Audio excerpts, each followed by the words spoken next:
పోలీసులే ఈమె మర్డర్ చేసింది అని చెప్పి ఎఫ్ఐఆర్ అనేది నోట్ చేసుకున్నారు. ఈమె సీసీటీవీ ఫోటోస్ చూసారు, ఈమె ఫోన్ రికార్డింగ్స్ అది చూసారు, తన బాయ్ ఫ్రెండ్ తో మాట్లాడిన కాల్ రికార్డింగ్స్, ప్లాన్స్ అన్ని కూడా నోట్ చేసుకుని ఈమెని అరెస్ట్ చేయడానికి ఎఫ్ఐఆర్ నోట్ చేసుకుని ఈమెను అతనికి అరెస్ట్ చేశారు. కానీ కట్ చేస్తే ప్రెసెంట్ అతనిగా కోర్ట్ అనేది ఈమెకి అతనిగా బెయిల్ అనేది ఇచ్చేసింది. ఏ విధంగా తెలుసా? ఎఫ్ఐఆర్ అనేది సరిగ్గా లేదంట. ఎఫ్ఐఆర్ అనేది సరిగ్గా మీరు నోట్ చేయలేదు పోలీసుల వల్లే అని చెప్పి కోర్ట్ అతనికి ఈమెకి బెయిల్ అయితే ఇచ్చేసిందంట. సో మాట్లాడుకోబోతున్న ఈ రోజు యొక్క వీడియోలో మనొక సిస్టమ్ అనేది ఎందుకు ప్రెసెంట్ అనేది ఈ విధంగా దిగజారిపోతుంది అంటే డబ్బున్న వాళ్ళకి ఒకలాగా, డబ్బు లేని వాళ్ళకి ఒకలాగా అని చెప్పి ఇంకా చాలా విధాలుగా ఇంకా చాలా మంది ఇంకా మాట్లాడుతున్నారు. అసలు ప్రెసెంట్ అనేది మనకు కోర్ట్ అనేది, ఇండియా కోర్ట్ అనేది మీకు ఎందుకు బెయిల్ ఇచ్చింది, అసలు తప్పున్నా కానీ ఎందుకు బెయిల్ ఇచ్చింది అని చెప్పి ఈ రోజు యొక్క వీడియోలో మనం మాట్లాడుకోబోతున్నాం. మీకు క్లారిటీగా అర్థమైపోద్ది అనమాట. సో నమస్తే అందరికీ, నా పేరు రాజేష్, మీరు చూస్తున్నారు I'm Rajesh YouTube channel. Guys మళ్ళీ మీ ముందు కదా ఇంకా ప్రతి రోజు లాగానే ఈ రోజు కూడా ఒక ఇంట్రెస్టింగ్ టాపిక్ తో మీ ముందు కదా వచ్చాను. సో ఒక టాపిక్ లో మీరు చాలా విషయాలు అయితే నేర్చుకుంటారు. ఆ ఏవి మీరు మిస్ కాకుండా ఉండాలి అనుకుంటే ఇంకా ఎక్కడ స్కిప్ చేయకుండా ఎన్ని వరకు చూడండి, మీకే అర్థమైపోద్ది ఈ యొక్క స్టోరీ గురించి. ఇంకా మనం దొల్లగొడేసుకుందామా? పద. ఇప్పుడు మన న్యూస్ ఏంటంటే, ఎవరికైతే ఒక న్యూస్ గురించి స్టార్టింగ్ గా తెలియదు వాళ్ళ కోసం 2-3 మినిట్స్ అయితే ఇంకా రీక్యాప్ అయితే వేద్దాం. సో తెలిసిన వాళ్ళు అయితే ఇంకా స్కిప్ అయితే చేయండి, మీకు అయితే అక్కడి నుంచి అయితే వీడియో అయితే ఇంకా స్టార్ట్ అయిపోద్ది అనమాట. సో ఇండోర్ కి చెందిన ఒక కపుల్ అనమాట. ఈ కపుల్స్ నేమ్స్ అయితే కనుక రాజా రఘువంశీ, సోనం రఘువంశీ. వీళ్ళిద్దరికి అయితే కొత్తగా అయితే పెళ్ళైంది. రాజా అయితే కనుక ట్రాన్స్పోర్ట్ డిపార్ట్మెంట్ లో బిజినెస్ అయితే చేసుకుంటారు. సోనం అయితే ఇంకా హౌస్ వైఫ్ అనమాట, నార్మల్ గా అయితే కనుక. సో ఒక రోజు అయితే ఇంకా సోనం అయితే కనుక మన హనీమూన్ కి వెళ్దాం అని చెప్పి రాజా అయితే ఇంకా ప్రతిరోజు అడుగుతుంది. మనోడికి ఇంట్రెస్ట్ లేకపోయినా సరే మనోడికి అయితే ఇంకా నేను చేద్దాం అని చెప్పి టైం అనేది లాగ్ చేసుకుంటూ వచ్చాడు. కానీ ఒక రోజు అయితే ఇంకా వీళ్ళ హనీమూన్ కి అయితే వెళ్ళారు, మేఘాలయకి అయితే ఇంకా. సో మేఘాలయకి వెళ్తున్నప్పుడు ఎవరైతే యొక్క సోనమాత ఉన్నారో రాజా వాళ్ళ మదర్ కి ప్రతిసారి 1 అవర్ కి అప్డేట్ ఇస్తూనే ఉంది. నేను ఎక్కడికి వెళ్తున్నాం, ఈ విధంగా ఎంజాయ్ చేస్తున్నాం అని చెప్పి అప్డేట్ ఇచ్చింది. కానీ ఒక 2-3 అవర్స్ తర్వాత ఈమె దగ్గర నుంచి ఎటువంటి ఫోన్ లేదు, ఎటువంటి అప్డేట్ లేదని చెప్పి వీళ్ళ మదర్ అయితే ఇంకా చాలా టెన్షన్ అయితే పడిపోయింది. టెన్షన్ పడిపోయిన తర్వాత ఒక 2-3 అవర్స్ తర్వాత మేఘాలయ పోలీస్ స్టేషన్ ఏదైతే ఉంటుందో వాళ్ళకి ఒక న్యూస్ అయితే పంపించింది, ఒక కేసు అయితే ఇంకా పెట్టింది అనమాట, ఎఫ్ఐఆర్ అయితే కనుక. సో మాకు కొడుకు కోడలు అక్కడికి అయితే వచ్చారు, సో వాళ్ళ దగ్గర నుంచి నాకు ఎటువంటి అప్డేట్ అయితే లేదు అని చెప్పి పోలీస్ ఇంకా కంప్లైంట్ అయితే ఇచ్చింది. ఇక్కడ నుంచి అసలైన స్టోరీ అయితే ఇంకా స్టార్ట్ అయింది. చాలా మంది ఏమనుకున్నారంటే ఇది ఒక యాక్సిడెంట్ అని చెప్పి అనుకున్నారు. చాలా మంది అయితే ఏదో యాక్సిడెంట్ జరిగింది, ఎవరు ఏదో చేశారు అనుకున్నారు. కొన్ని రోజుల తర్వాత రాజా రఘువంశీ డెడ్ బాడీ అనేది ఒక లేవ్ లో అయితే కనిపించింది. సో ఇక్కడ మేఘాలయలో ఏంటంటే 70% అయితే ఇక్కడ క్రిస్టియన్స్ అయితే ఉంటారు, మినిమం ఒక 20% అయితే కనుక హిందూస్ అయితే ఉంటారు. సో చాలా మంది ఏమనుకున్నారంటే ఈ యొక్క హిందూస్ క్రిస్టియన్స్ వల్లే ఈమెను అయితే ఇంకా హిందూస్ కాబట్టి వీళ్ళు చంపేసి లోయలో పాడేశారు అని చెప్పి అనుకున్నారు. కానీ ఇక్కడ మేఘాలయ సీఎం అయితే ఇంకా ఈ యొక్క కేసు అనేది చాలా అతంగా సీరియస్ గా తీసుకున్నారు. ఎందుకంటే మేఘాలయకి ఎప్పుడైతే కనుక టూరిస్ట్ అనేది వస్తేనే ఆ యొక్క దేశం అనేది, ఆ యొక్క ప్లేస్ అనేది బాగా డెవలప్మెంట్ అవుతుంది. ఈ విధంగా బ్యాడ్ నేమ్ వస్తుందని చెప్పి మేఘాలయ సీఎం అయితే కనుక ఈ యొక్క కేసు అనేది చాలా సీరియస్ గా ఇంకా తీసుకున్నారు. డెడ్ బాడీ అనేది పైకి తీసుకొస్తుంటే పోలీస్ అతనిగా చూసారు, మెడ పైన అతనికి ఒక కత్తి పోటు అవుతుంది, ఎవడో పొడిచినట్టు, పొట్ట మీద అతనిగా పొడిచినట్టు అవుతుంది కత్తితో అతనిగా.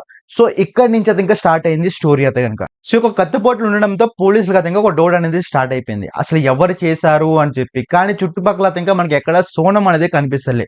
సోనం అతనిగా ఎక్కడికో పారిపోయింది అని చెప్పి అనుకున్నారు. సోనం అతనికి ఎవరు తెలిపింది, కిడ్నాప్ చేశారు అని చెప్పి అనుకున్నారు. ఎప్పుడైతే పోలీసులు దీనిపైన ఇన్వెస్టిగేట్ చేస్తున్నప్పుడు కొన్ని సీరియస్ విషయాలు అయితే బయట పడ్డాయి. సీసీటీవీ ఫోటేజ్ అయితే చూసారు, కాల్ రికార్డింగ్స్ చూసారు, లైవ్ ట్రాకింగ్ మొత్తం వీళ్ళు ఎక్కడి నుంచి వెళ్ళారు, ఎక్కడి దాకా వెళ్తున్నారు, అసలు లొకేషన్ మొత్తం కూడా ట్రాక్ చేసి అయితే పెట్టారు పోలీసులు అయితే కనుక. ఇవన్నీ కలిపి పోలీసులు అయితే ఒక థియరీ అనేది బిల్డ్ అయితే చేశారు. పోలీసులకి ఏం అర్థమైందో తెలుసా? సోనం కి ఆల్రెడీ బాయ్ ఫ్రెండ్ ఉన్నాడు అని చెప్పి తెలుసుకున్నారు. సోనం హనీమూన్ కి రావడానికి కారణం తన హస్బెండ్ ని మర్డర్ చేయాలని చెప్పి మాత్రమే ఈమెని హనీమూన్ కి తీసుకొచ్చారు వీళ్ళతే గనక. ఈ మాత్రం ఇంకా ఆల్రెడీ కాంట్రాక్ట్ పిల్లర్స్ అయితే ఇంకా మాట్లాడేసుకుంది, మేము ఈ ప్లేస్ కి వస్తున్నాం, ఈ యొక్క ప్లేస్ లో మేము ఉంటాం, మీరు వెంటనే వచ్చి అయితే ఇంకా మీరు మర్డర్ చేయాలి, హనీమూన్ కి అయితే ఇంకా ఈ డేట్ లో వస్తున్నాం అని చెప్పి ముందే అయితే ప్లాన్ చేసి అయితే పెట్టేసుకుంది. సో పోలీస్ ప్రకారం మాత్రం ఇంకా ఇది అయితే ఇంకా ర్యాండమ్ మర్డర్ అయితే కాదు, ఇది అయితే ఇంకా ప్రీ ప్లాన్ మర్డర్ అని చెప్పి పోలీసులు అయితే ఇంకా 100% ఒప్పుకున్నారు. సో ఇక్కడ మీకు క్లారిటీగా అర్థమైపోయింది కదా, పోలీసులు కూడా ఈ కేసు అనేది క్లారిటీగా చూసారు. మొత్తం కూడా పోలీసులకు అర్థమైపోయింది ఈమె చంపింది, ఈమె చేసింది అని చెప్పి మొత్తానికి అయితే ఇంకా పోలీసులు అయితే అనుకున్నారు కదా. కానీ ట్విస్ట్ ఏంటో తెలుసా? పోలీసుల వల్ల ఇప్పుడు అతనికి ఈమెకి బెయిల్ అయితే వచ్చింది. ఈమెను కోర్టుకు తీసుకెళ్లారు, కోర్టుకు తీసుకెళ్తే ఈమెకి అతనికి బెయిల్ అయితే ఇచ్చేసారు. అది కూడా 4th అటెంప్ట్ తర్వాత. అంటే ఫస్ట్ బెయిల్ కోసం అటెంప్ట్ చేశారు, ఫెయిల్ అయింది, సెకండ్ చేశారు, థర్డ్ చేశారు, కానీ 4th బెయిల్ కోసం అటెంప్ట్ చేసిన తర్వాత ఈమెకి అతనికి బెయిల్ అయితే ఇచ్చేసింది అంటే కోర్టు అయితే కనుక. ఇక్కడ క్వశ్చన్ ఏంటి, ఈమె మర్డర్ చేసిన తర్వాత ఈమెకి ఎందుకు బెయిల్ ఇచ్చింది కోర్టు అంటే కనుక అనుకుంటున్నారా? ఇక్కడ మిస్టేక్ ఎవరో తెలుసా? పోలీసులదంట. పోలీసులది ఎందుకు అవుతది అని చెప్పి మీరు అనుకోవద్దు. ఎందుకంటే పోలీసులంట ఎఫ్ఐఆర్ నోట్ చేసుకుంటున్నప్పుడు క్లారిటీగా పాయింట్స్ అనేవి నోట్ చేసుకోలేదంట. పోలీసులు ఎఫ్ఐఆర్ నోట్ చేసుకున్నప్పుడు చాలా మిస్టేక్స్ అనేది అందుట్లో ఉన్నాయంట. అంటే ఎటువంటి ప్రూఫ్ లేదు, ఎటువంటి డాక్యుమెంట్స్ లేవు అని చెప్పి కోర్ట్ అయితే గనుక ఈమె బెయిల్ అయితే ఇచ్చేసిందంట.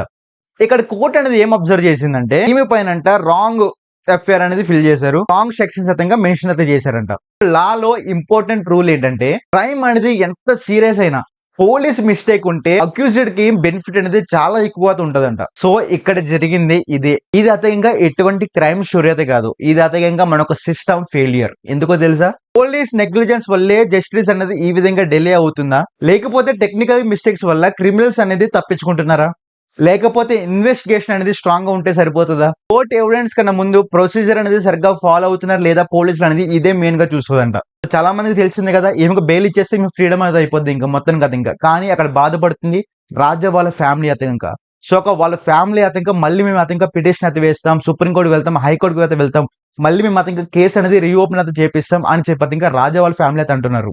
సో గైస్ ఇది అనమాట ఫైనల్ గా ఒక వీడియో అయితే కనుక. సో మనకు సిస్టమ్ అనేది ఏ విధంగా రన్ అవుతుంది, ఏ విధంగా పని చేస్తుంది, పోలీసులు అనేది ఏ విధంగా పని చేస్తున్నారు, అసలు ఒక మిస్టేక్ వల్ల చంపిన క్రైమ్ అని తెలిసినా, క్రిమినల్ అని తెలిసినా కానీ కోర్టు అనేది ఏ విధంగా బెయిల్ అయితే ఇచ్చిందో మనందరికీ అయితే అర్థం కావట్లేదు. సో ఈ యొక్క కేసు అనేది ఇంకా పిటిషన్ వేస్తే కనుక రాజా వాళ్ళ ఫ్యామిలీ, దాని గురించి మనం నెక్స్ట్ వీడియో మనం మాట్లాడుకోబోతున్నాం. సో ఈ యొక్క వీడియో కానీ మీకు క్లియర్ గా అర్థమైందో లేదో నాకు కింద కామెంట్ అయితే పెట్టండి. సో వీడియో మీరు ఎక్కడి వరకు చూస్తుంటే 100% నచ్చేది ఉంటుంది. సో మీకు నచ్చినట్లే మీ యొక్క ఫ్రెండ్స్ కూడా నచ్చాలి ఒక వీడియో అనుకుంటే ఇంకొక వీడియో ఇంకా షేర్ అయితే చేయండి. మళ్ళీ మనం ఇంకా మళ్ళీ కొత్త వీడియోతో మళ్ళీ మీ ముందుకు వస్తా. అంతవరకు బాయ్ మచ్చా.